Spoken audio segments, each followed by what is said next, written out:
Good day, Sir Ram Cabillo. Okay na tong unit mo. Yun nga lang at may konting issue. Hindi ko alam kung ito yung medyo relax ka or comfortable ka sa pag shooting position. Itong cheek rest masyadong mataas compare sa height ng scope mo, kaya nahihirapan tayong sumipat. And almost one hole naman sa 25 meters. Okay naman siya. Yun nga lang at wala tayong scope ngayon. Sa ganito na siya na sinad ninyo. Very effective para sa mga nagko-convert ng bullpup, mga kaibigan. Ang arms for po kasi dito lang yung portion na nakakapitan ng yung kanyang barrel. Pag nagpalit ka ng barrel, dyan lang yung portion na nakakapit. Mawawala yung barrel band doon sa dulo. And pag nag-bullpup ka, meaning nakasabit or nakalapag ang tangke mo sa iyong gold stock. Kapag mabigat ang pressure dito, ibig sabihin tataas yung tangke, itataas niya rin yung barrel. Ang solution na ginawa ko, dahil ito ay converted to bigger tank and regulator, dinugtungan ko ng pasensya na sa bolt. Ito yung available natin, pero pwedeng gamitan yan ng hex screw na Allen. So dinugtungan ko yan ng parang pinaka barrel band nya, kasi nga ito lang yung nakakapit, walang barrel band sa dulo, which is hindi naman maganda, advisable na lagyan. At ang pinaka concern natin is yung scoop, nakapatong po yung scoop sa mismong barrel, so mabigat, barrel harmonic palyado na agad. So ang remedyo na ginawa ko, ginawan na natin ng extension yung kanyang adapter na naging barrel band na rin dito. Matigas dito yung hawak kasi dito matigas to, hindi to nagaganyan ang portion na to. And advice, gagawin na lang dito is lalagyan na lang ng barrel shroud at papalitan itong scoop mount ng mas mataas. So ayan, para maintindihan natin yung nahuli or kaka-tune in lang sa video natin. Yung barrel, ito lang yung nakakapit sa original stock at mayroon niyang barrel band sa tank sa dulo kasi unregulated ang arm score natin. Ginawa nating bullpup, pinalitan niya ng barrel, nag-conversion siya ng bigger tank and regulated kan. Ang naging problema nga lang, ito lang yung nakakapit, mga kaibigan, at hindi naman advisable na lalagyan mo ng barrel band dito sa dulo kasi nakapatong ito. Ibig sabihin, kung may pressure tong tumataas tong tangke, sumasabay tumataas din yung barrel, tumataas din yung, or mag-iiba na yung patama. Ang remedy natin, ginawa natin ng ganito dito mismo sa adapter.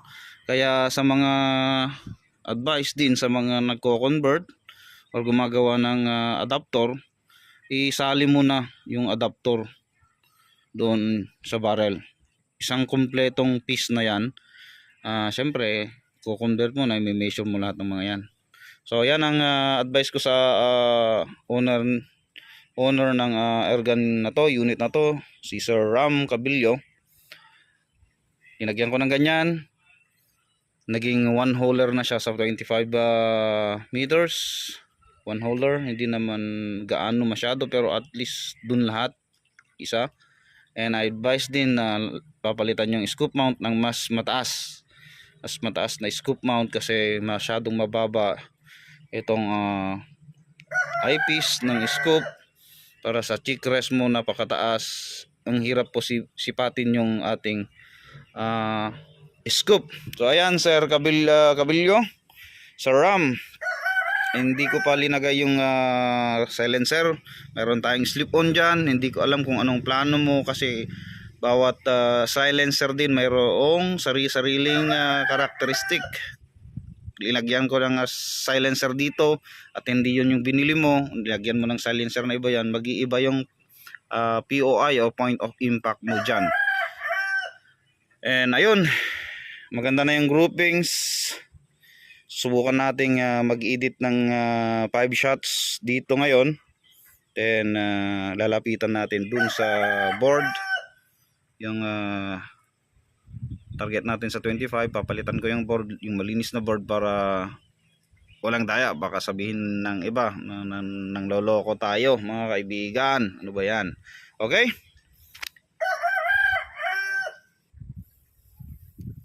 Okay, naka-set up na yung camera natin. Wala tayong side cam mga ka-ergan. So sa kanang board tayo, gawa tayo ng isang dot doon.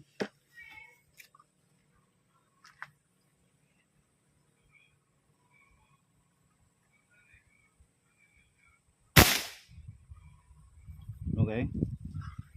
Mapapansin nyo mahangin yung environment natin.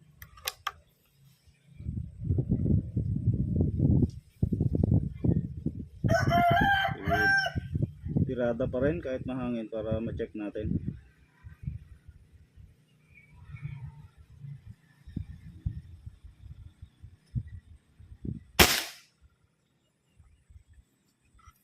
Pangalawang banat, pangatlo.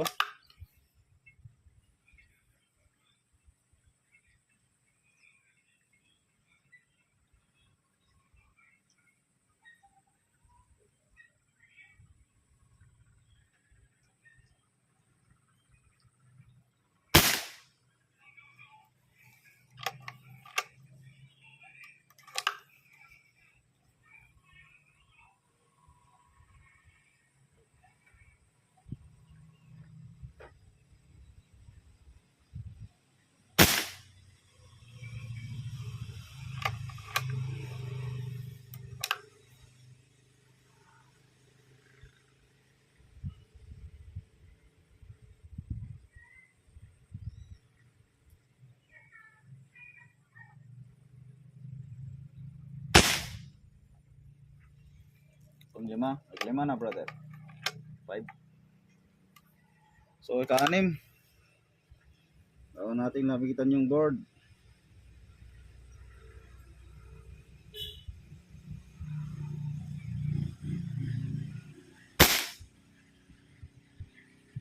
Medyo hitting right yon sa pa. Kompleto natin yung 7 shots. 5 shots sana lang pero okay lang.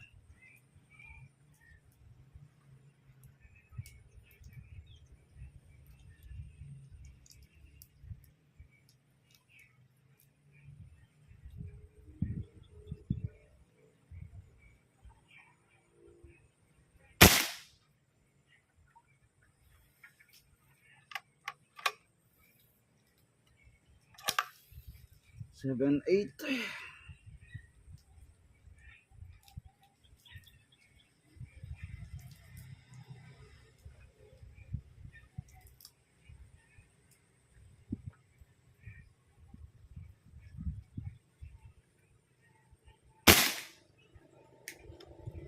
Last shot.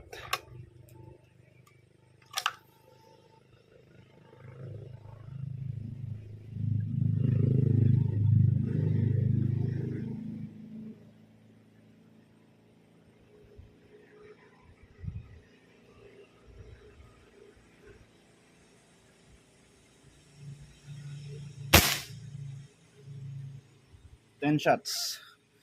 So ayan, tanggalan natin dito sa tripod tong camera. Ang hirap po ipatama sa RAM. Ito, tukado yung chick rest natin. Ang baba, masyadong mababaw po itong eyepiece or yung scoop natin. At least sana nandito sana para saktong-sakto yung chick rest mo dito. Saktong-sakto yung sipat. Nakaka-epekto yan lalo na sa comfortability ng shooter na tayong pumuputok tayo. Dapat comfortable tayo sa ating sarili. Yung connection ng rifle sa ating katawan dapat maganda po. Katulad dito, Hindi ko alam kung nakakuan sa inyo ito, naka custom fit. Pero hindi sa akin, pinipilit ko. Tapos wala tayong tripod, pinapatong lang natin. So nagre-rely lang tayo sa ating holding, yung paghawak ng ating air gun sa ating katawan, yung handling or proper handling. Pero anyhow, pupunta natin yung patama niya dun dito sa mas malinis na board. Makikita naman natin mamaya doon kung gaano kalaki yung tawag nito, yung group shot niya. So ayan, gahirap, hindi po komportable. Kinamit natin is Astro pellet. Okay, lapitan natin.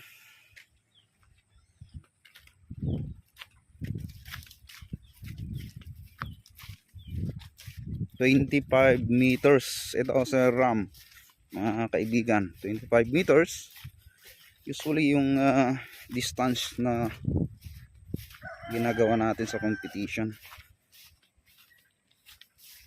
Measure natin yung groupings nya. So ayan yung groupings. Meron akong isang flyer. Hindi ko alam kung flyer, kung shooter's error man to. Possible na shooter's error lahat yan, kasi nga wala tayong, hindi maganda yung, hindi stable yung ating walang bipod, ganun. Okay, nakarely lang tayo sa handling natin sa rifle. So bale ang error na yan is tawag dyan is riding the recoil. Nasa 12 o'clock ang patama mo. Kung nandito lahat ng groupings mo, biglang nandun, riding the recoil. Kung kasalanan man ng pellet, flyers, o mayroon tayong ganyan. So check natin kung gaano kalaki. Sama na natin yung isang flyer dun sa taas, o yung shooter's error. Meron siyang 29mm nakalaking group shots. Yan, 27mm na group shots. Gakuko po yung laki nya. Nakukoberan natin. Kung hindi natin sasama yung flyer, maliit lang siya, nasa 17 yung con. So 10 shots to mga kaibigan, for hunting purposes only. Hindi pa masyadong na-tune, pero pwede na yan. Kasi kung minsan kung one holer natin dito sa 25, magsasuffer tayo sa long distance, yung mga mahahabang distansya like 70 hanggang yung mga nandun 20-80. Kasi nga ang reason out is pag malapit pa lang yung distansya mo, hindi pa ganun ka-stable, gumaganon pa lang yung pellet flight until such distance na maganda na yung takbo nya, hanggang dire-diretso na hanggang 100 meters.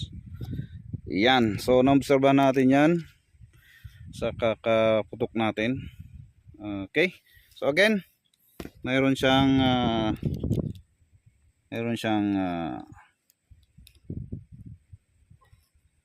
around 17 or 16 group shots kung hindi natin sasali yung isang flyer. So ayan, sa RAM, kung ipapatanuan natin sa 40 meters yan, yung 5 peso coin natin doon sa 40 meters, ayun all hit yan. Subukan natin mamaya. Okay, testingin natin sa 40 meters na 5 peso coin. Mahangin mga kaibigan.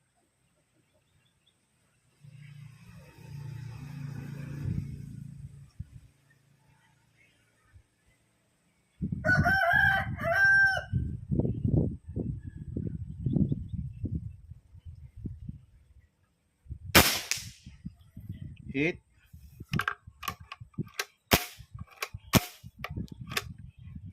Masyadong mahangin.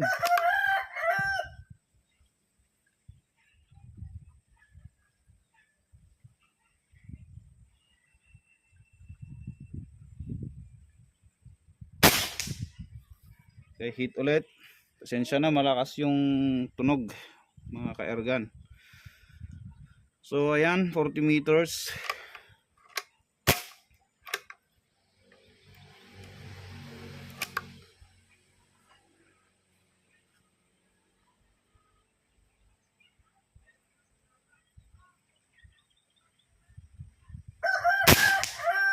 Okay, 3 times in a row. All hit, walang miss. Kahit ganun yung groupings nga sinasabi ko sa inyo, ganun ang groupings natin sa 25 meters, pero yung groupings natin doon sa 40 meters napaka solid, mas maliit sa thumb kuko nandun kikit na kuko naman ang groupings. So 5 peso coin, nakita nyo doon halos 5 peso coin din yung groupings niya, mas maliit 5 peso coin. Pagpunta doon 5 peso coin target, hit pa rin. So maraming way to tune your air gun. Hindi po nakukuha sa one holer or same holer sa 25. Akala mo same holer yan hanggang dun sa 50 meters to 60. No, hindi po. Considering po na mahangin po, tignan nyo yung dahon ng patabi ko. Mahangin po kahit yung dahon po dyan sa baba. Okay, ship na natin to Sir Ram Cabillo, and salamat sa tiwala. And ulitin natin as advice sa mga nagko-convert ng Armscore PCP, sinabi ko nang una, at kasama na rin sa mga nagko-convert din o gumagawa ng bullpup na style. Yun na, sundin mo na lang sir yung advice ko rito sa video, and happy hunting po. Salamat.